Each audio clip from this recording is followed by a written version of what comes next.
I'm at Grand Hyatt São Paulo and I'm very excited because I'm going to interview two Formula 1 drivers, Esteban Ocon and Sergio Perez. Hi. Bom dia. Bom dia, ça va bien? Ça va très bien. Que tal? Tudo bom. Well, both of them representing Racing Point for India, so welcome, it's so good to have you here. First of all, Sergio, I'd like to know, how do you see Brazilian passion for Formula 1 racing? The Brazilian passion here is very big. Formula 1, the tradition with Ayrton, it's amazing, you know. You had incredible drivers, last one with Felipe. There are some other coming Brazilians like Pietro Fittipaldi, which is a big name for the sport as well. It's always very nice, you know, to come to this country. It's very close in terms of passion to Mexico, you know, so it's always great. You've already been to Mexico and your friends too. How is it for you to be in your country and the fans be the favorite? It's the best feeling, you know, a racing driver can have to race in the home countries, you know, where you feel the support from your country. It's my most special weekend. It's a weekend that you want everything to go perfectly. Yeah, for me it's the same. Actually, I heard there was a saying it's 3 times faster when you race at home on the lap, so it is a big boost, and definitely when you come to your home race, it's just a fantastic feeling. Good. What are the best memories of this season so far? For me, it must be probably Spa, the qualifying. That was an amazing moment, you know, parking the car on the straight line and you know, next to a Ferrari and a Mercedes was something amazing. Monaco as well, one of the best races of the year for me. We had great pace and it was a great one. For me, definitely Baku, you know, my podium. Being on the podium, it's always very nice. Mm-hmm. It's definitely my highlight of the season, you know. Being on the podium is the most special feeling throughout the season. Okay.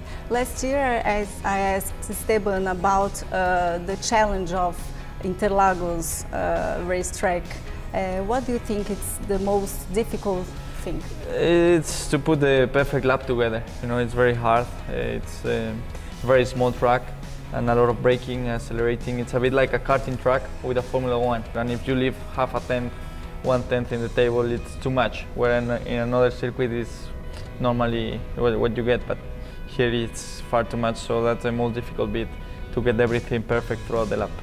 What is the main difference between Force India and other teams in terms of technology and innovation? Well, first of all, you know, it's great to have NEC on board for the technology. You know, it's a big help, and you know, together that's how we make the performance. You know, we didn't start where we wanted to be, but now we have the car to be fighting for the 4th fastest team each time, and you know, without all the support, we couldn't have done it. When we are watching TV, we see that you drivers are always looking at screens and receiving information. What kind of information do you receive from this data? Yeah, well, a lot, too many to be honest. No, if you are not getting the right information at the right time, you will make mistakes, and the engineer, they get so many information that they have to filter correctly and all that, and they have to give us the right one. And you know, if we don't get the right information, it will go wrong very quickly. So everything needs to be working perfectly. If not, it's a terrible mistake. I hope anything happening here in Brazil. Well, what to expect for the last 2 races? We have to, you know, try to get ahead of McLaren. It's very close this year, a lot closer than it was last year. So we'll try to get as much points as we can and try to fight and get ahead of the other midfield teams. We want to score as many points as possible in these last two races. I think here can be a good opportunity if there is some mixed conditions with the weather or something. We had a very painful race last weekend where we lost a lot of points, so we're running out of time to reach our targets. Mm-hmm. So good luck. Thank you. Obrigado. Can you leave a message to your fans? Yeah, sure. Well, thanks a lot for the support. Definitely, it's a big boost for us, and you know, makes us motivated for the weekend. And yeah, we hope to see you soon on the race weekend. Thank you so much for your support. I'm very happy to be here in Brazil, representing all the Latin American countries. and I wish to give you a very good race, and obrigado for all your support. Thank you. Obrigado. We'll be watching you. So.